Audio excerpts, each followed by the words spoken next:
Good evening, everyone. Welcome to this AMAA on raising digital learners. My name is Aaron. I'm the Divisional Director of MOE's Educational Technology Division.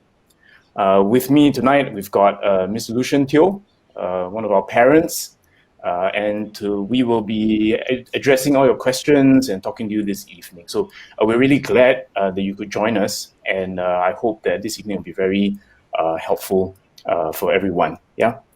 So maybe let me just say a few things before I ask Lucian to tell us a little bit about himself and some of his experiences. Just to contextualize what we're talking about this evening, during full HBL, full home-based learning, during the circuit breaker period, it was a very difficult period for everybody, I think. It hit us all of a sudden. A lot of us had to adapt on the fly.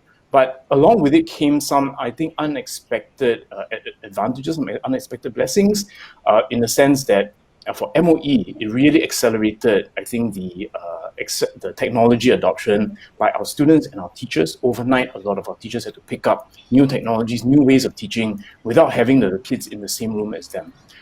This was really unprecedented. And I think for parents also, it gave us an opportunity. I'm a parent myself, as well as Lucian.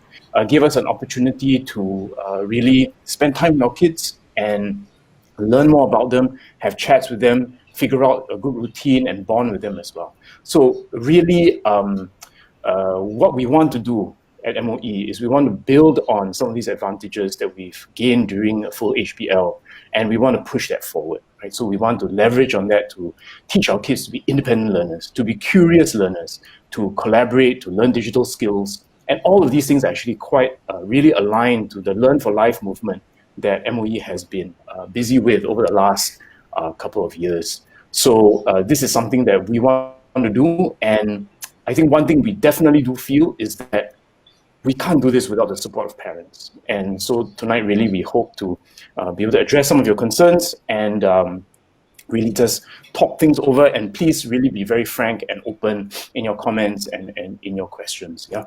One of the few things that I do want to say is to set some ground rules, right, before we launch into it. And I sort of hand over to Lucian.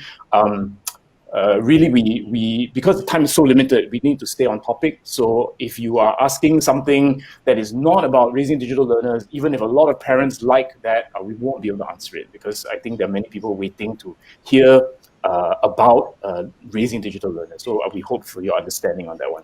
The other part is, of course, let's all be respectful, right? We're all adults, and I think we can have a very measured and good conversation about some of these things. We know some of these things cut very close to the heart, and we're sensitive about them. And I think we're all here for the same reason, to really talk things through and work things out. Yeah. So I do want to emphasize that unfortunately time is very limited. We will not be able to address all the questions. We'll try our best to cover as many of them as we can. But we hope that you understand if we can't get to all of them, and we will continue at MOE to provide you resources, parent resources, for example, Parent Kit, to hopefully will address some of your concerns. In addition to posting questions and comments, please do respond to the poll. Polls will be popping up on your feed every now and then, so please do respond to those, as well as please take it as an opportunity to share tips with one another. I mean, I want to thank MOE for kind of putting this event together where we can share tips as to how we've gone through HBL and then the things we can learn as we go forward. So first things first, I have 3 children of my own. I have one who's a teenager, always an interesting time, and then I have 2 in primary school. You know, for my day job, I actually lead the online safety education team at Google, and the one thing I learned, if anything, right, is that I'm not an expert. When I as part of my job, I do go out. I speak to parents and families all over the world. I've probably spoken to more than thousands of families around the world, and we share about our own difficulties when it comes to using technologies in the home. You know, and then when I come home, even though I give them tips and all that, when I come home, I think I face the same challenges any of you do. You know, so I'm not so much an expert, but what I do have is I bring with me some experience of having heard many parents share their best tips, and I hope to bring them all and share them with you tonight. You share the same experience as I do, right? When Circuit Breaker was first announced, I think all of us were caught a little bit by surprise. We were trying to figure out how to work from home, how to take care of children, how to make sure we have all the meal prep, how to do housework, and everything seemed to be kind of merged and squashed together. And I think, like many of you, I felt super exhausted. Even now, I still feel the tiredness that comes with it. And I realized that it's not so much that we're doing a lot more, it's that we are switching a lot more. That our roles, we keep switching back and forth, between having to be a parent, then have to be the teacher, then have to be the employee, and all these switching back and forth very quickly tires us out. So it's been quite a challenge, and I want to hear, from you, some of the questions that you may have, and we can address those from there. So I think some of the questions that came are, a struggle is kids spending way too much time on devices. Learning and homework leads to gaming time. What advice can you share? So believe it or not, before HBL, this was already the number one question I was getting from families all over the world, everywhere on earth, when it comes to using technology. They're like, oh, my child is on the computer too much, they're on the mobile devices too much. What do I do? Right? And at that time, we told them that, no, there's a certain amount that is healthy, certain amount that's not healthy. And then when HBL came, I think we kind of threw the rule book out the window. Last time, you may think that you could spend 2 hours a day on a device. But now when entire school is on your devices, what do you do? So I think we need to be a bit more nuanced when it comes to screen time these days, right? We need to look at what our children use the devices for, whether it's for education, whether it's for entertainment, whether it's for relaxation. All these things we start to break apart. And then we need to make sure that they don't have excessive eye strain, things like that they actually go out, they rest their eyes a little bit, that they still manage to socialize with their friends. So all these things we take into account. It's not so much absolute amount of screen time, it's whether we have a balanced life for our kids that is a lot more important. Let's see. Other questions. How can you help your child cope with multiple schedules and platforms? Oh, this was a struggle. I think it still continues to be a struggle. I have 3 children. I think when they all went on HBL, the first thing we did was, number one, do we even have enough devices? And thank goodness that they don't all have live classes at the same time. So we needed to kind of take turns. We needed to split. And then on my side, as a perpetual hoarder of technology, I dig up all the old computers that we kind of left around, and we had to kind of reboot them, find out if they're working, and then all the myriad of cables that we hoarded over many. Yeah. Oh, hi, Aaron. You're back. Hi. Yeah, I was just sharing with them about how HBL was, and all the tech that we hoarded over the years, we take out and start working up. So in every corner of our house, we kind of have a little workstations for my son, for my daughter, and then we realized that we needed to sit with them when they're going through HBL. Because at first I thought they were super engaged. Wow, they seem really good, and I was so glad. I was like, wow, this is really working out, man. They're independent learners. Then what you don't realize is they've learned things like an alternate tab. They can switch between windows. They're watching videos in the background while the teacher's talking. So we needed to put a little bit more effort in sitting with them and then kind of guiding them towards a more disciplined form of learning. So I think the parental support still needed to be there. Yeah, totally agree. So apologize for sort of dropping out of the thing. I think my feed is still not very good. This is actually a representative of my experience doing HBL as well, where I was trying to work from home, and then my kids are all having HBL outside. So this is kind of running multiple people on the same network. So this is the hazard of it. Okay, so I want to address a question from Melody Melian. And Melody is one of our very enthusiastic parents. I think she's very concerned, and she's got many questions I think she wants to know. But let's address some of these questions. How can school help if both parents need to go to work and there's nobody at home? Yes, and especially if the child's in primary school, how can you possibly put the child at home by themselves? So, Lucian, just to check, you can hear me well, right? Can you hear me? I hear you Yes. fine. Okay, great. Okay. Okay, excellent. Okay, so Melody, let me just say that your concerns are right at the forefront of MOE's minds. There's, of course, absolutely no way we can expect primary school kids to be left alone by themselves. Okay, so I have 4 kids, 3 kids in primary school, 1 child in secondary school. I can't leave the 3 kids at home by themselves. No, yeah, no way. So what I would say is these are definitely concerns that we are taking into account.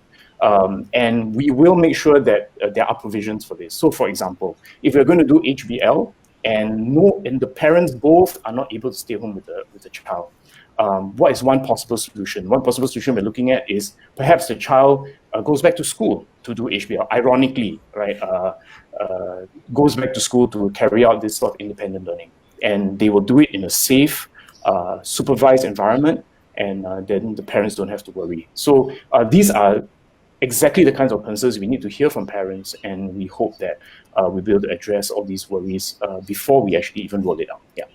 Okay. And I think there are some also related concerns about equipment. Yeah. As Lucian mentioned just now, it comes a bit like a scavenger hunt, right? How do I make sure all my kids got enough equipment for everything that they need to do? Same here. Dusted off all the old laptops, all the old iPads, all of them came out and deployed to all the children. Before I sort of ask Lucian, maybe he wants to say 1 or 2 things, but I want to say that words come very worse. And we don't expect parents to buy devices for everybody. I think that that's certainly not what we're expecting.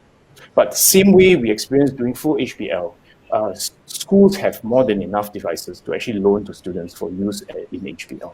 So I would say that if you don't have enough laptops, for example, or tablets, if you don't have even enough internet access, schools will be able to help for that. So please, parents, if these are your concerns, please approach your teachers, the teachers of your parents in the school general office, go and let them know that you have these needs, and the school will readily loan you the devices that you need. Okay, yeah. There's a question here about addressing parents' concerns about having resources for HBL to support their children. Lucian, maybe you want to say a little bit about that. Did you kind of source for any other resources to supplement what the school was giving? So, I know a lot of things. Online, I think the teachers put a lot of resources online, so my kids actually didn't have much of a problem. What they did discover was that there was a lot more resource out there on the internet. So I think YouTube became a place where my kids actually found a lot of good educational resources. So we actually sit down with them and make sure that they are searching for things which are educationally nutritious. So they discovered that people were putting up science experiments online, and I think the visual of seeing experiments happen can still be done. So they're no longer in a science lab where the science teacher's there and they perform the thing lah.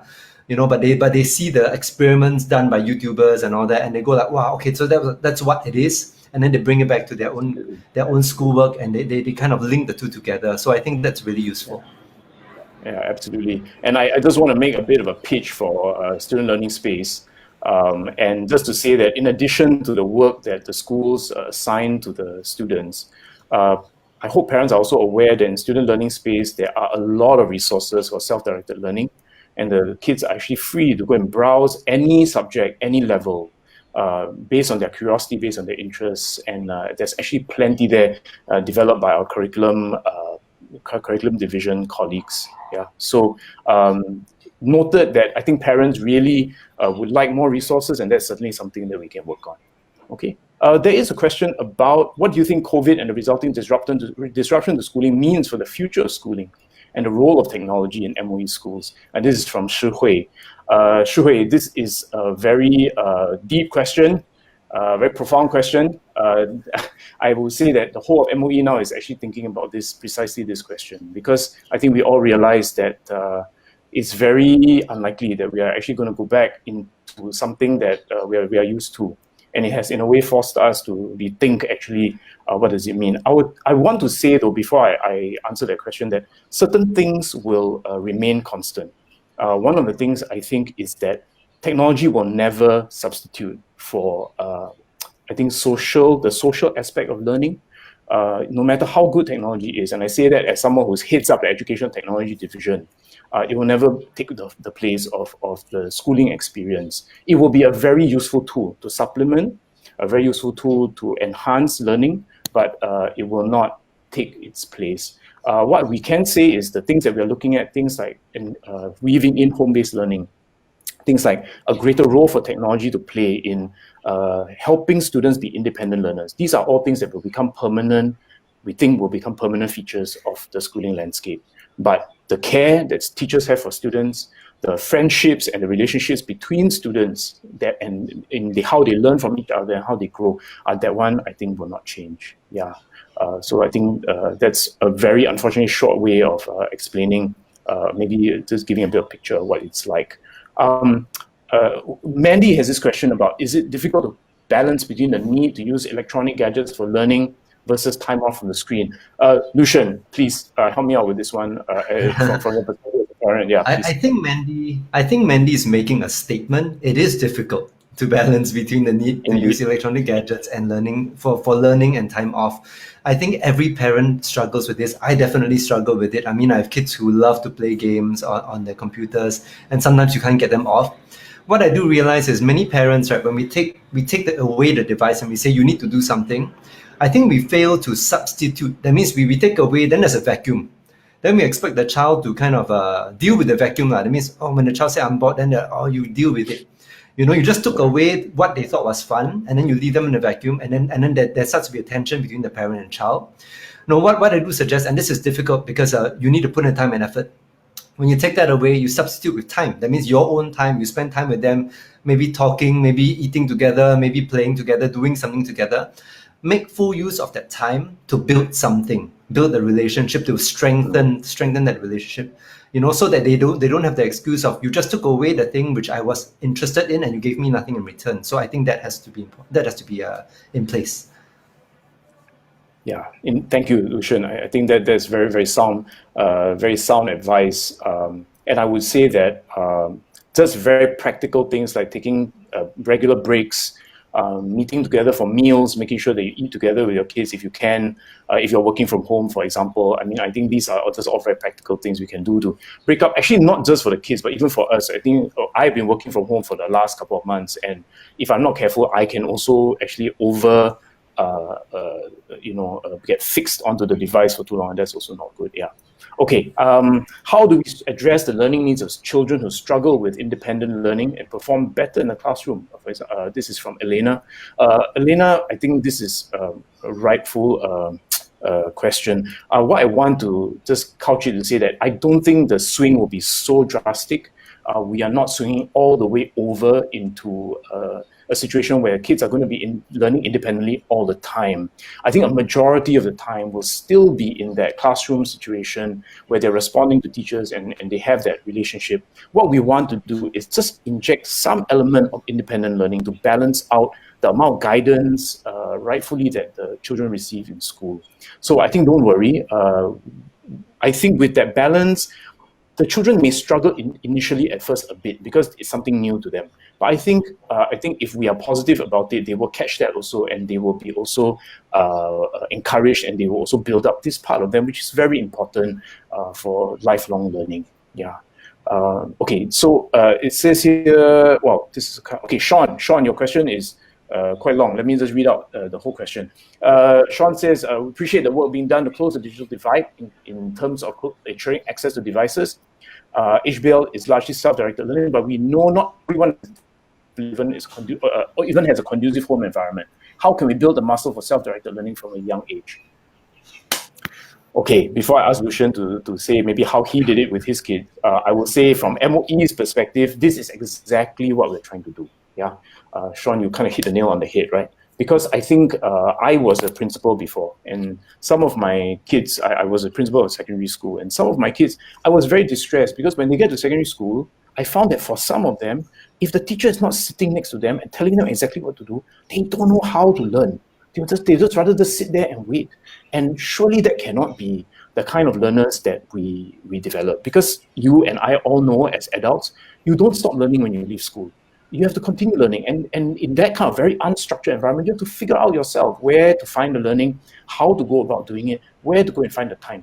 So that's exactly what we want to do. We want to build that muscle early. And we find that, and we feel that starting early, primary, upper primary, secondary school, we need to inculcate some of these habits early. They may struggle at first, right? Just like when you say the metaphor of the muscle.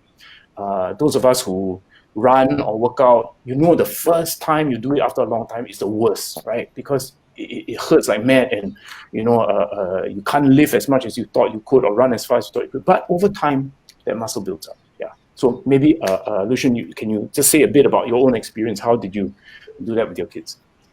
I think the strategies are different for my different children, and I think you need to understand that your kids may learn differently. So the classroom environment was one that I think as parents we took comfort in, that the teacher handled everything. Now we actually see it. One of the jokes I saw was a parent posted, I think on social media, you said my kids were angels, you lied, telling the teacher that every time you get the report.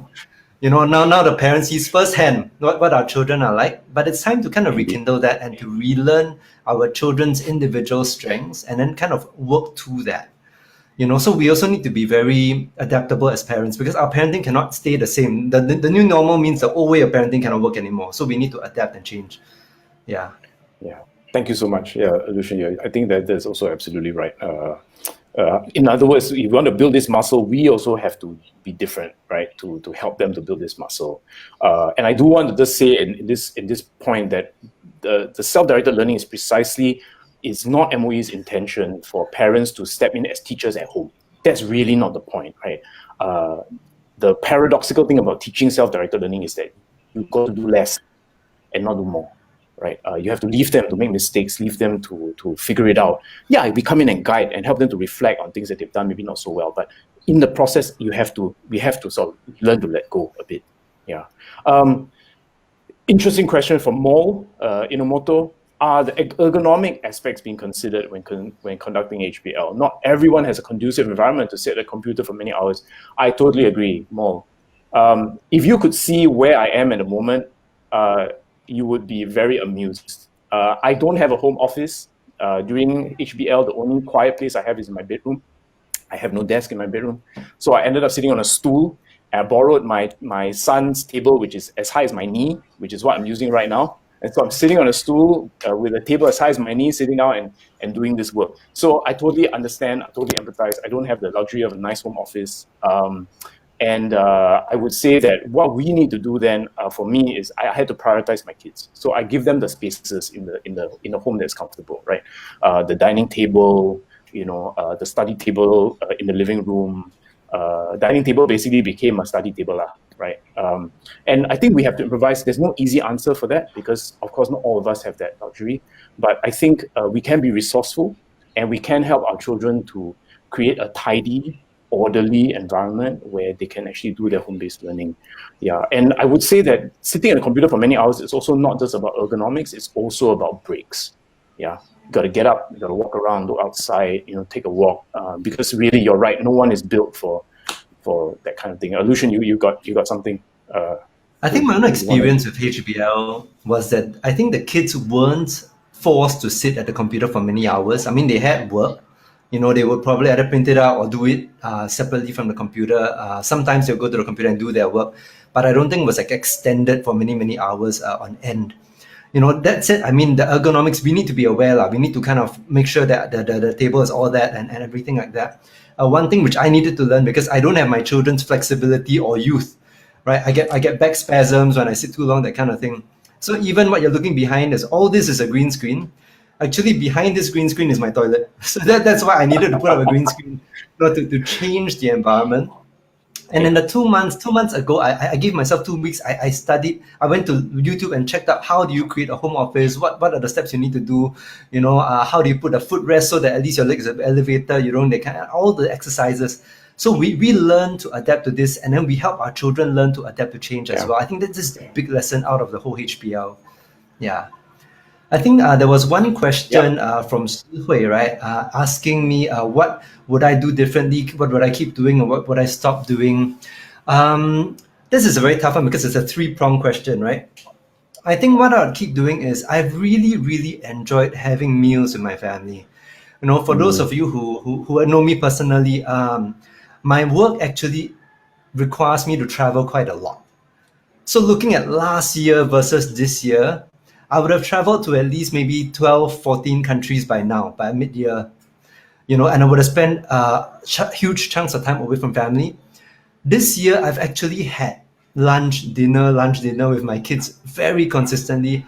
Totally love it. That's something me and my wife say, hey, we need to continue this. This has got to stay. And then I'm refocusing. Even if travel opens up, I need to rethink. Do I need to travel? Do I need to change? All those things I want to continue doing.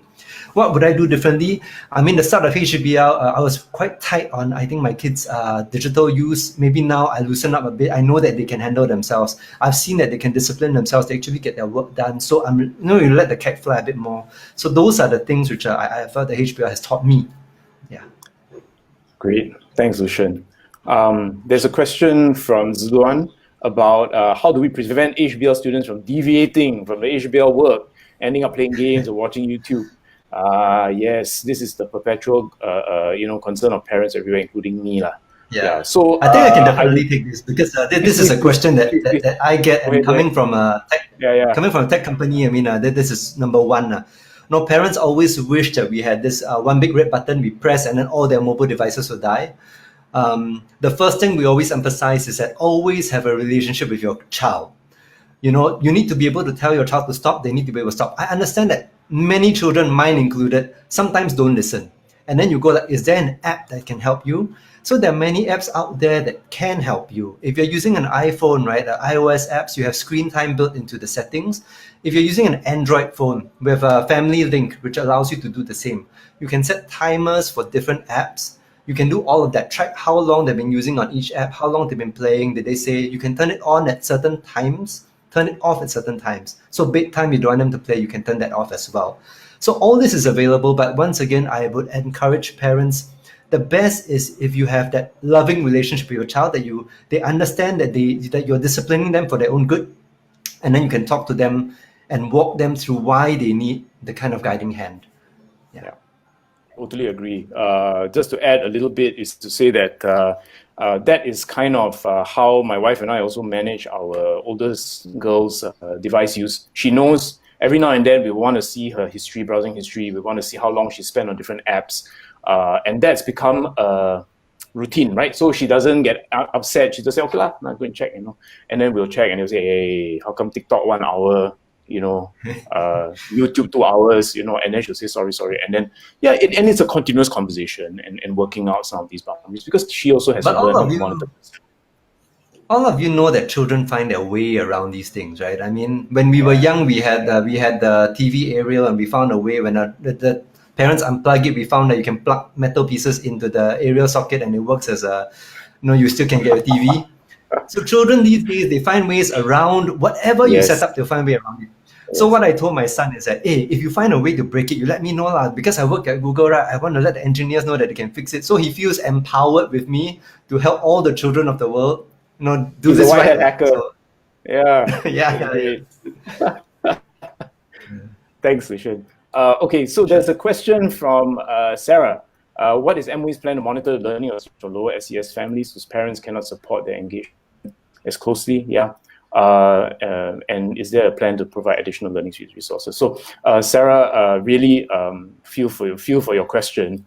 This is really very pertinent, and we certainly do not assume that every parent has the luxury of taking leave and spending time at home and things like that. Especially kids from maybe less privileged backgrounds. Yeah. So I would say really what we have in place is the school. The school is always there, right? School doesn't stop during HBL day. So if the child cannot manage on their own, if the parents feel that it's not okay for me to leave this child at home, even if they're secondary school, right? They need some supervision, then by all means, the school will be there to take in this child during HBL day, to monitor them, supervise them, not in a harsh way, but to guide them along and then make sure that they're on task. Yeah. So I think don't worry too much about that. This is definitely at the forefront of MOE's considerations.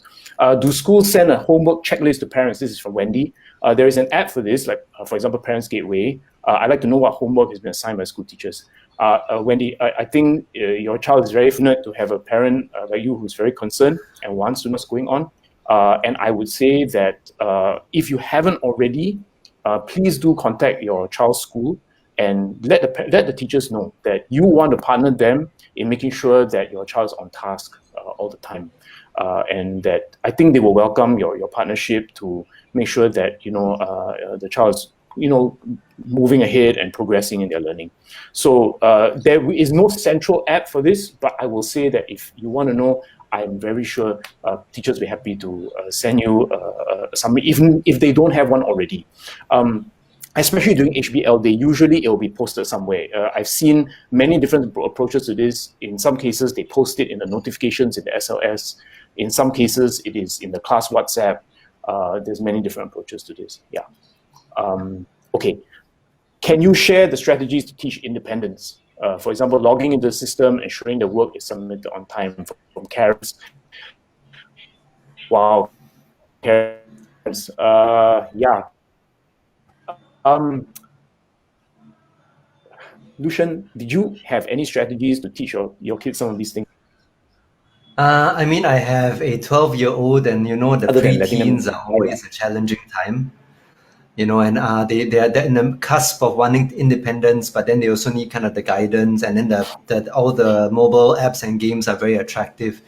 So what we did was start of the day, list down all the things you want to do, and then you portion out, you build a schedule with them, help them stay on task. I also taught my son how to graph it out, because sometimes they plan like, hey, like weekend, Friday, Saturday, I play, Sunday, I do all the work. So we plot out a time versus effort graph, and then you realize that, hey, this model doesn't work. Okay, putting the huge mountain at the end just before you go to school doesn't work. So let's try different models. And we teach them how to plan, because these are the things they will need to know when they hit the workforce.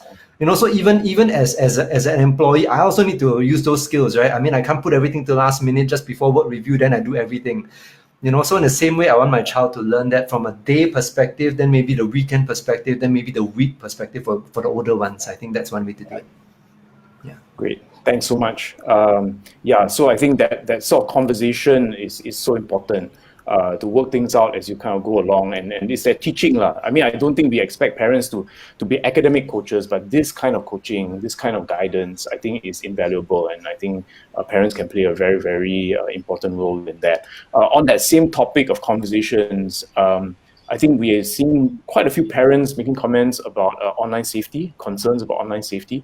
How might we actually keep our children safe when they're online? Maybe I can ask Lucian to comment, and then I'll say something. Yeah. I mean, I think it's great that parents are concerned about online safety, because I get worried when parents are not concerned. You should be concerned, because your child is spending more time now on the devices than ever before. So the first thing I would go for is talk to your child, know what they're doing, and then you start to break it down, right? So, I mean, if they play games, granted that I think the start of circuit breaker, they couldn't go out, they couldn't go to playground, they couldn't go to parks, all those things they couldn't do. So I think mobile games was one of the places they found their solace. So one thing we always look at is, are they communicating with people they're not supposed to?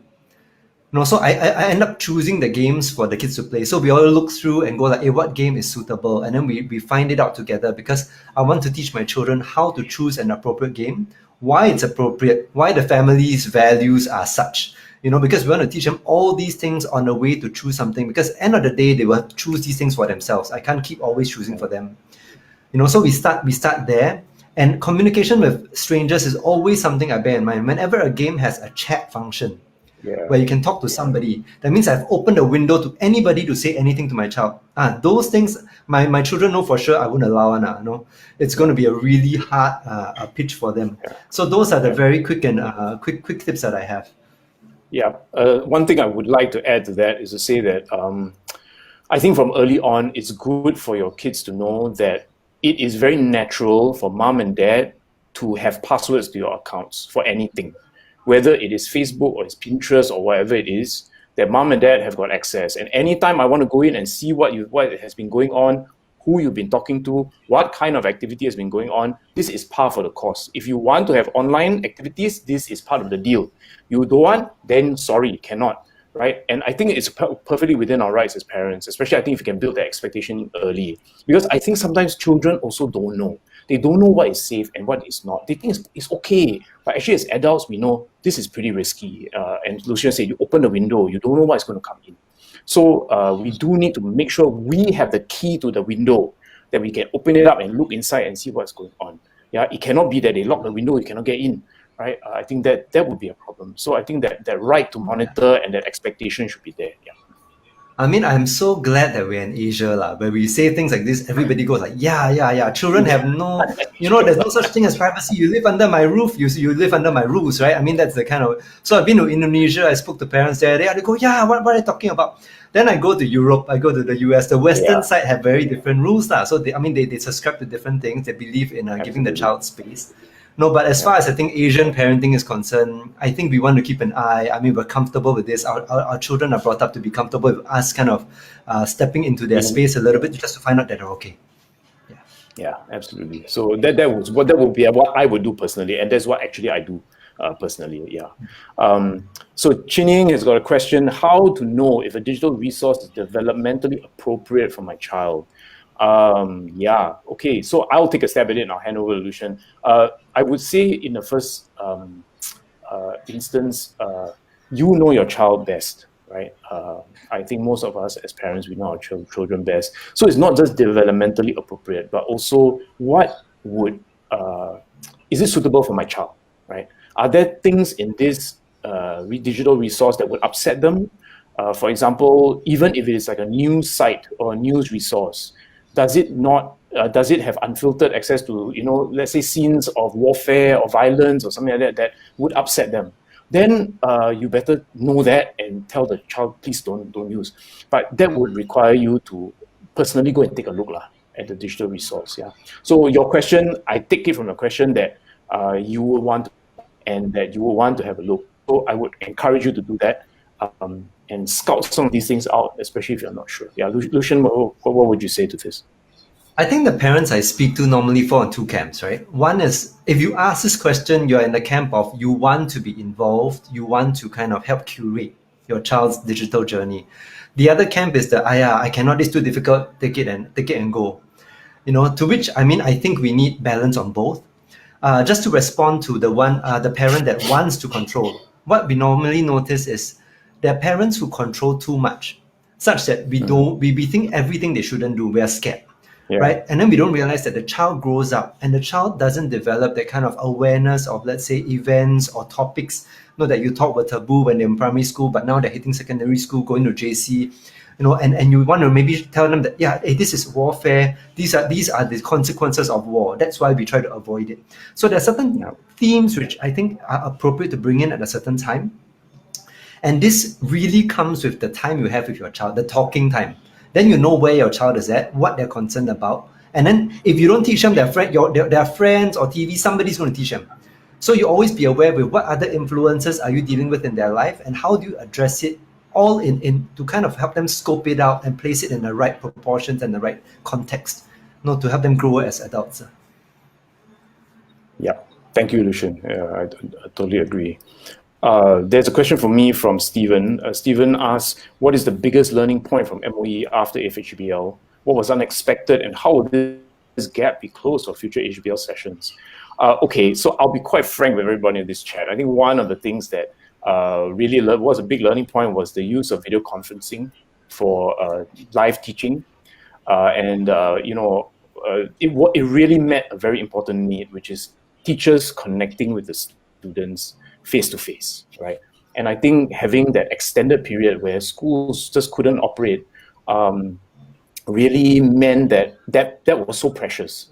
And I think both the kids and the teachers really valued that time to be able to see each other and say hello and how are you, and check up on each other. But of course, it was the first time we were using it. So a lot of these security loopholes actually we were experiencing those for the first time. Yeah. And we very quickly closed those up. And we work very closely with some of the vendors, the platform owners, to really close up some of those gaps. So what I would say is that's certainly something that comes to mind with regard to your question. We have been using these video conferencing platforms continuously since the start of FHBL, and I would say that very recently there have been very few, if not no incidents.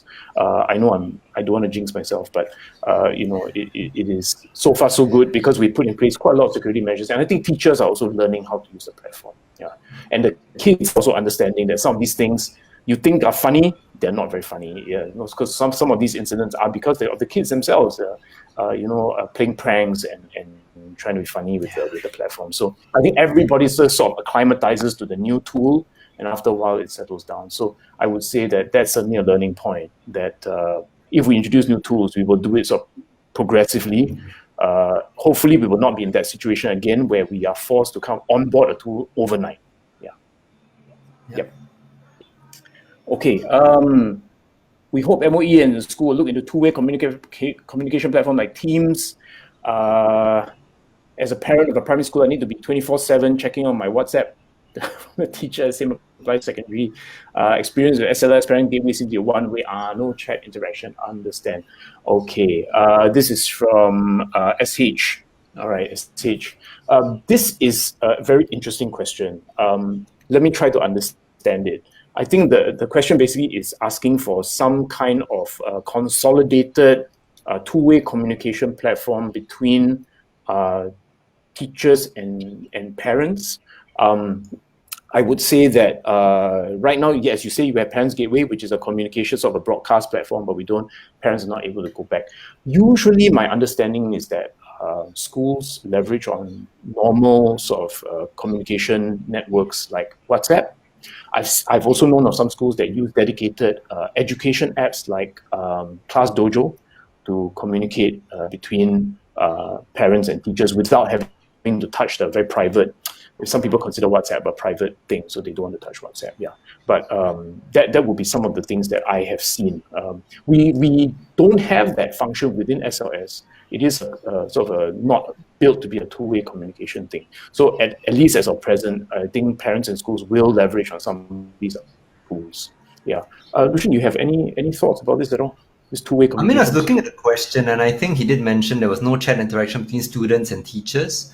No, my own experience with the HPL was that the teachers would give assignments on SLS. Those were one way. That means you need to do this, and then the student completes and passes it up.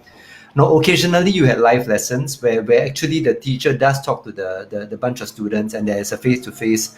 The one thing which I had to teach my kids was, you got to be courteous. There has to be a certain decorum even when it comes to the online learning.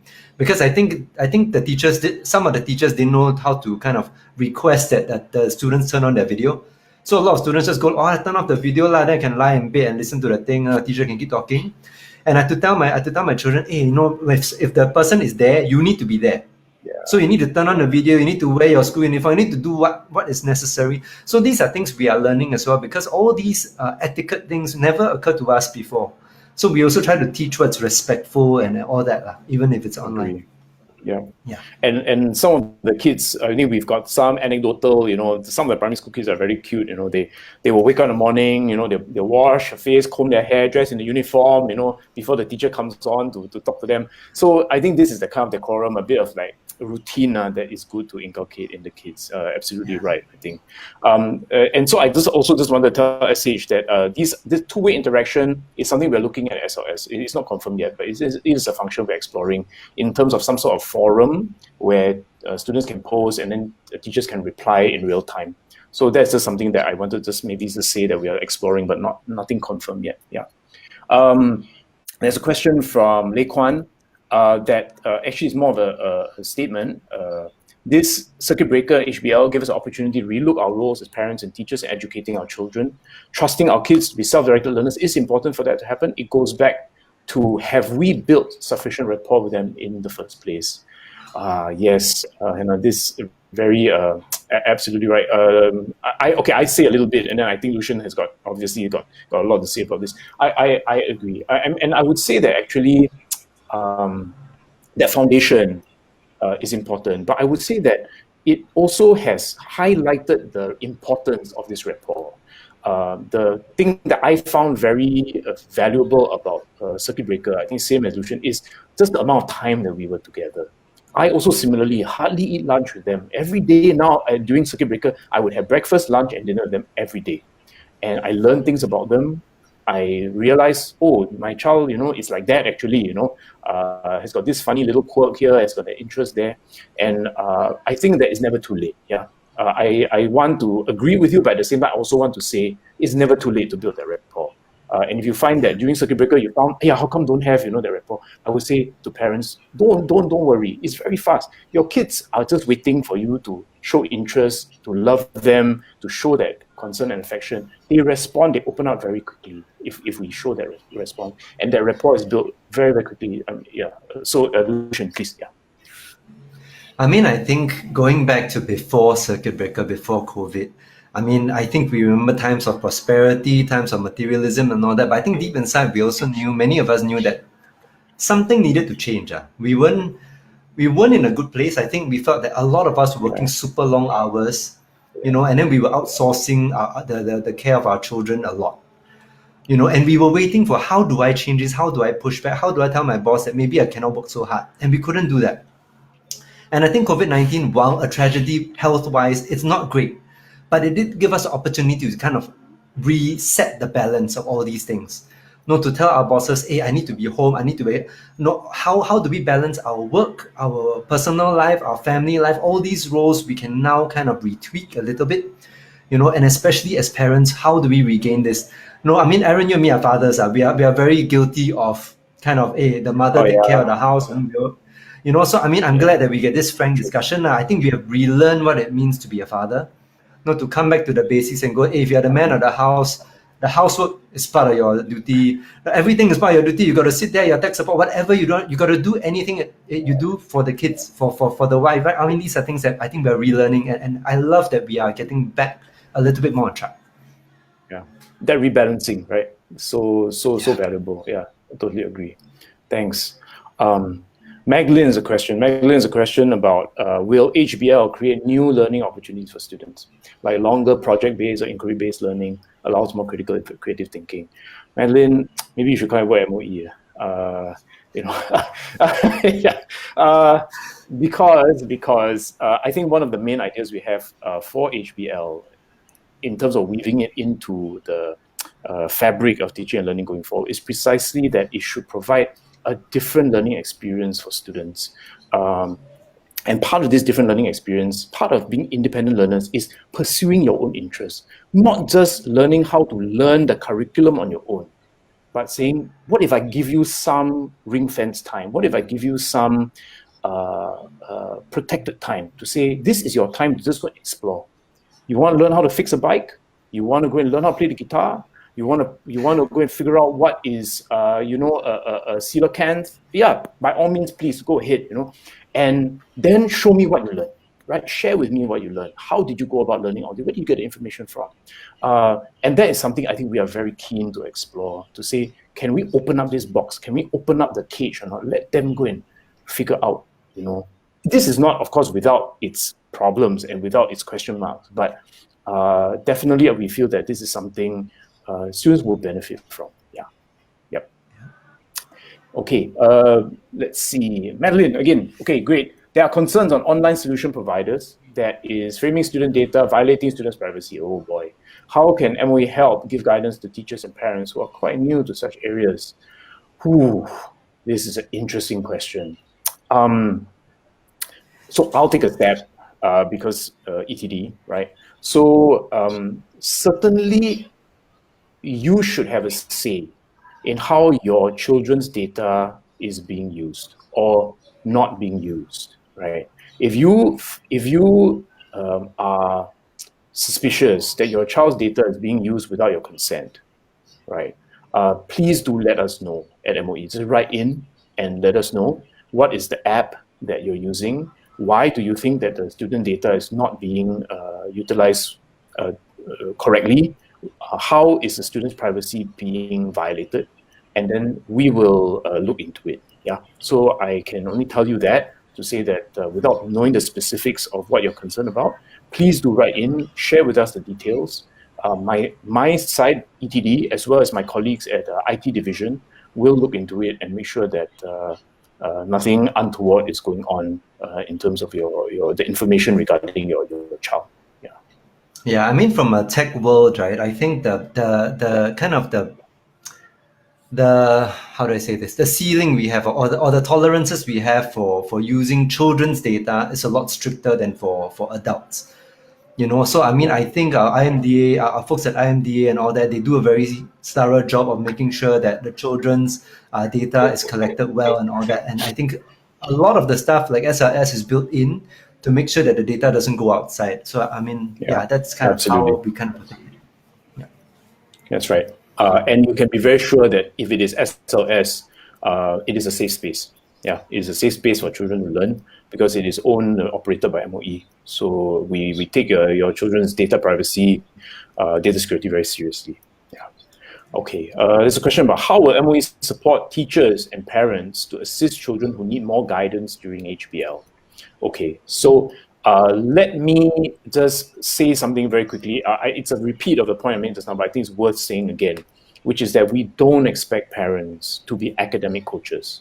Okay, we don't expect parents to know how to solve your children's problem sums and how to explain to them the water cycle and and teach them social studies. Yeah, we don't expect parents to do that. But we also know that there are children who at least at the beginning of the process of learning how to learn on their own will need additional guidance. So we are giving that allowance, making sure that there are provisions for children to reach out to their teachers for assistance. We also want to encourage children to reach out to their peers because the peers, their friends, are also part of a learning network that they should learn how to tap on. Say, hey, I don't know how to do this. Can you help me? Because I think you quite understand this quite well. And I think that for the child who is helping, there is also a lot of benefit, right? Not just in terms of character building, which is that you learn how to care for your friends, but also you have to know the concept very well in order to teach it. So if you think you know the concept, you got to know it 2 times as well in order to teach it clearly, right? So these are things that definitely you're right to ask this question, and we have in mind plans to explicitly point these out to children to say, when you don't understand how to do, these are the people you can look for, right? So that they know and they don't feel that, maybe I don't want to bother my friend or I don't want to bother my teacher. There will be clear guidelines given out to the kids to know how to go and get that help. Okay? All right. So I think time is unfortunately running out. It's really flown by. And we need to kind of wrap this up. But maybe before everything we wrap up, let me ask Lucian to just give some kind of closing comments with kind of your key tips, right? If you were gonna give 3 top tips to the parents on this chat, what would you say? I mean, I'll probably go with maybe just one. I don't know if I have 3, but I mean, to the parents who are watching, I want to kind of acknowledge that this is a difficult time. It is not easy, I think, for all of us. I think COVID-19 has given us it's the largest social experiment we've ever been part of, I think, in our lifetime. I don't think I say this lightly. I think we've changed a lot of the way we do things, but it's also a time where I think our children need us to be examples of what they can be. Which means that in this time where we talk about their learning, about them learning new skills, we need to show that we can learn new skills. So this whole concept of lifelong learning hits hard because things are not the same. We need to learn new things. Just an example. I'm embarrassed to say this, but 2 weeks ago, I learned how to drill a hole in my wall. I bought a power drill, need to put something up. Last time is you call people down. Now cannot call people down. I'll drill myself. I watched 2 YouTube videos and then I go at it. I don't know what they do. I follow. And I'm so proud that I managed to drill 2 holes in my wall. I know it's very stupid, but it's something I can tell my child that, hey, I didn't know how to do this at the start of the day. At the end of the day, I learned something new. And I learned it by watching somebody else do it. So we want to kind of show these attributes to our children, that they can, that no matter what situation comes, they are able to adapt. That as a family, we go through this together. And then as a larger society, I mean, even this, having MOE talk to us, having this avenue where we can exchange, it shows that in society we have a good partnership. MOE is willing to listen to us parents, we're willing to listen to them. We work together for the next generation. So I really want to thank Aaron and I think the whole team for putting this together. Very, very thankful to be part of this. And to parents out there, you're not alone, okay? I mean, the next parent will have some tips that you need. You have some tips that the next parent need. We build a community together and then we kind of help the next generation be better than ours. I think that's our legacy. Great. Thank you so much, Lucian. I just want to pick up on that point for my own sort of just reflections, having gone through this session.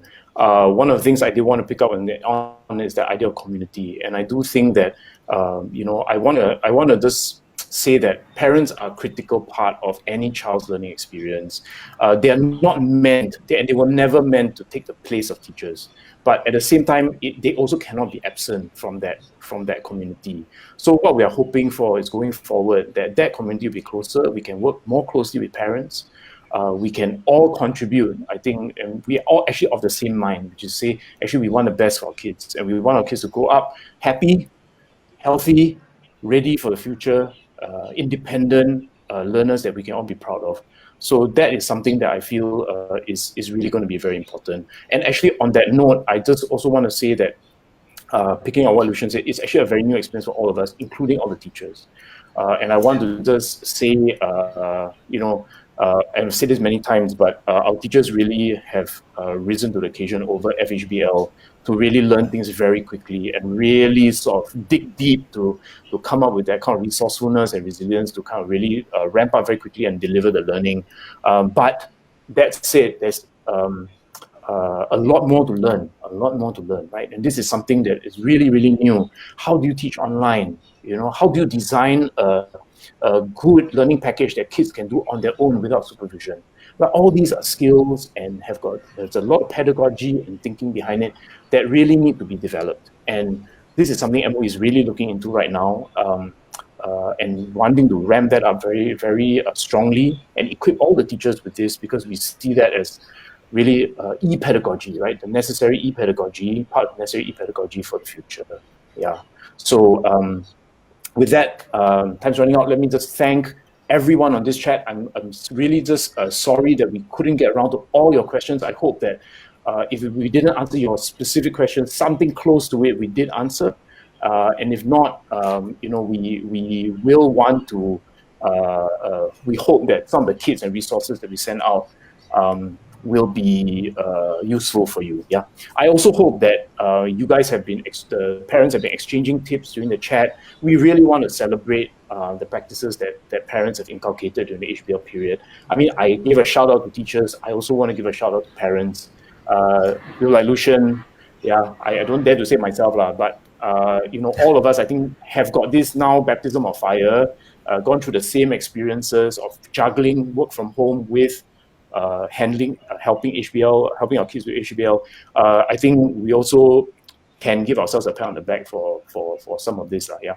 And I want to say that we really look forward to your continued support. This is going to be a new era in education, right? Education has been pretty much the same for a long time.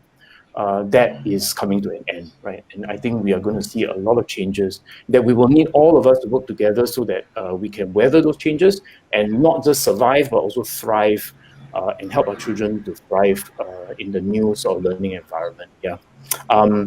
If you are on Facebook, please look at the MOE Facebook page. We have this movement called #MyIndependentLearner, right? And #BeThatParent. So please go look at that. We've got some nice cartoons to illustrate how parents can be kind of the wind beneath the wings of your students, of your children who are learning in this new way, right? And please do use the hashtag to post your own experiences and tag us. We already have kind of quite a few nice stories about how parents have been doing that. Please do add your own experience to that and share with us how you've been doing that. Okay. After this session, there's a post-session feedback form. And the link is in the comment section in the events page. So please, we would really appreciate it if you could take the time just to fill in that feedback form for us. Okay.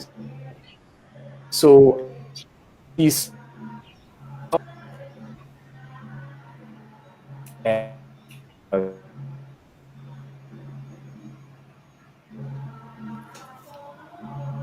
I think Aaron's audio is cutting off. Aaron, you there? Oh, I'm back. Yeah, no, I'm back. Sorry. Okay. Okay. No problem. So thank you for trying to save me. Yeah, the network is a bit iffy today. But I just want to say thanks to all the participants again. Do stay well and stay safe, and hope that you participate in future AMAAs. Thanks, Lucian, very much. A pleasure Thank you so much. sharing the forum with you. Thank you. Thank you. Thanks. Good night, everybody. Bye.